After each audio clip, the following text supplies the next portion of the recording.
선생님한테 받고 왔다고 하면 집에서 한 번 더 혼났어요. 맞아. 오죽했으면. 근데 여기에 근무하는 선생님은 특별한 선생님이 아닐 거란 말이에요. 그런데 그러한 선생님이 저런 극단적 선택을 할 때에는 사실 전국에 이런 일들은 수년 전부터 많았어요. 근데 그 선생님들이 그 고충을 참은 거예요. 누구한테 말도 못하고. 그 다음에 이제 공황장애, 우울증, 그리고 휴가를 낸대요, 선생님들이. 그리고 선생님이 학교 와서 자기를 이지매하는 그 학교 선생님이 학생을 보면 그 학생 보는 순간 충격을 받는 거예요. 가슴이 두근두근 거린대요. 그 아이만 보면. 그리고 이제 요 놈들이요, 그 못된 놈들이 학생이라는 빌미하에 선생님을, 여자 선생님 좀 가냘프고 하지 않습니까? 그럼 만만하게 보는 거예요. 네. 그러면 이제 애들이 요즘에 조기 성장하잖아요. 초등학교 5, 6학년 되면 내가 저 여자 선생님은 제압할 수 있다, 이렇게 착각을 합니다. 그리고 자기는 촉법소년이다.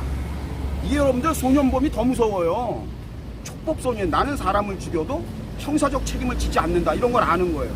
선생님한테 극하게 해버려요. 그리고 자기보다 힘이 센 체육선생 같은 남자 선생님은 어떻게 하느냐, 이게 참 기가 막힌 거예요. 자기가 힘으로 안 되죠. 이럴 때는 어떻게 하냐, 그 선생님을 빌미를 제공해서 동영상으로 고소고발합니다. 그리고 부모라는 자들이 어떻게 가르치냐, 너 어떤 선생님 미우면 가서 그 선생님이 너 꿀밤 한 대라도 줘박을 정도로 약을 올리라는 거예요. 그러면 가서 선생님한테, 그 선생님도 사람이니까, 그래서 선생님이 어떻게 체벌을 하는 척만 해도 휴대폰이 다 있잖아요. 초딩들도 다 있잖아요. 이걸 찍어서 지 엄마 갖다 주는 거예요. 엄마, 선생님이 나한테 이렇게 했어. 그러면 그걸 가지고 어디 가느냐, 가까운 경찰서 형사계로 가서 고소를 하는 거예요. 이게 지금 대한민국 풍토예요. 이게 교육계라고. 선생님들이 통제할 수 있는 수단이 없어요. 근데 여기 와서 교감 물러나라, 교육감 물러나라, 그게 근본적인 해결이 됩니까?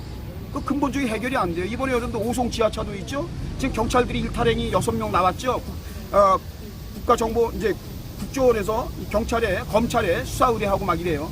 그거 무용지물이에요. 왜 그러냐? 경찰에도 직장협의회라는 노조가 있어요. 교육계의 전교조처럼. 얘네들이 양성화되는 한 이 경찰의 기강은 무너질 수밖에 없는 거예요. 위계 질서가. 그리고 지금 어떻게 돼 있습니까? 지금 이재명 당에서 떼법으로 밀어붙여갖고 25일날 이상민 행안부 장관이 직무정지돼 있는데, 이 탄핵이 이제 제가 볼 때는 100% 전 기각입니다. 직무 복귀해요. 그럼 180일, 6개월 동안 행안부 장관이 이런 사건들, 오송 사건들, 어제 신림동 묻지마 칼부림 사건이 있었는데 행안부가 주무부처예요. 주무부청의 수장을 직무 정지시킨 거야. 손발 다 잘라놓은 거야. 그 행안부가 뭘 하냐 말이야. 그럼 이재명 당에서 저걸 어떻게 책임질 거예요? 6개월 부재인 동안에 행안부 지도부의 체제가 붕괴되는데 이재명 당에서 어떻게 책임질 거예요? 떼법으로 탄핵 밀어붙이고. 우리 국민들만 오로지 피해를 보는 거예요. 이런 게 현실이야. 이게 지금 대한민국의 문제점이거든요. 근데 지금 우리 국민들이 이렇게 안타깝고 이렇게 조문을 해도 근본적인 해결을 가지려면, 임태희 좀 경기도 교육감이 다행히 제일 먼저 했어요, 전국에. 그래도 경기도가 제일 커요. 서울보다 훨씬 크니까. 그래도 1300만이 넘죠. 거기서 뭐라 그랬냐, 학생 인권조례 전면 검토한다. 임태희 교육감이 진짜 멋있는 거예요. 지금 조희연이는 발표를 안 해요. 지금 여기 포스트 보면, 이 메모장에 보면 조희연 물러가라 그래도 안 해. 왜? 지가 전교조에 사실 부합했던 세력이거든. 전교조. 예? 우리 사회에 얼마 전에 그 과거 정권에서는요, 법의 노조로 치부했어요. 너무 말썽을 부리니까 전교조가. 근데 문재인 정권 들어와서 법정단체로 다시 등재시켜줘요.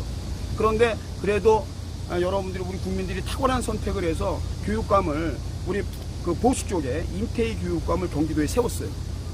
지금 조희연이는 교육감이지만 지금 사법 리스크가 있죠. 지금 전교조, 이 조직이 학생 인권조례라는 걸 빌미로 해서 학생들의 힘을 키워준 반면 선생님들은 소외되고 개밥 그릇 됐다. 그래서 이 학생 인권조례는요, 선생님 입장하고 지렛대로 균형을 잘 맞춰서 다시 한번 재조정돼야 된다 하는 생각을 하고, 경기도가 제일 먼저 앞장섰다. 그래서 우리 서울특별시도 조희연 교육감도 이제 자기가 정치적 이념 성향으로 가면 안 돼요. 뭐 지가 진보니 좌판 이런 거 따지면 안 돼요. 지금 아이들, 선생님들이 다 죽어나가는데 조희연은 지금이라도 발표해야 됩니다. 임태희 교육감처럼 학생 인권조례 즉각적으로 폐지하고 다시 만들겠다. 그리고 선생님의 교권, 선생님의 인권 반드시 보장하겠다. 이게 나와야 돼요. 선생님을 세워줘야 됩니다. 우리 국민들은 군사부 일체입니다. 대통령, 선생님, 부모는 동급이에요. 선생님을 세워줘야 됩니다. 선생님이 대통령과 동급이고 우리 부모님과 동급이에요.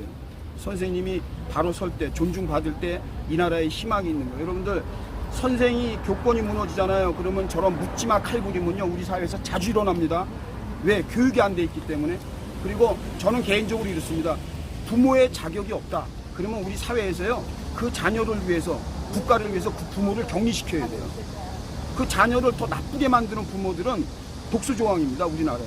그래서 저는 그 문제아 뒤에는, 문제 학생 뒤에는 반드시 문제 부모가 있다. 저는 이렇게 생각하면서 우리 이번 안타까운 이 선생님의 모습을 보면서 다시 한번 학생 인권도 중요하지만 선생님의 인권은 보장되어야 한다, 이런 생각을 해보게 됩니다.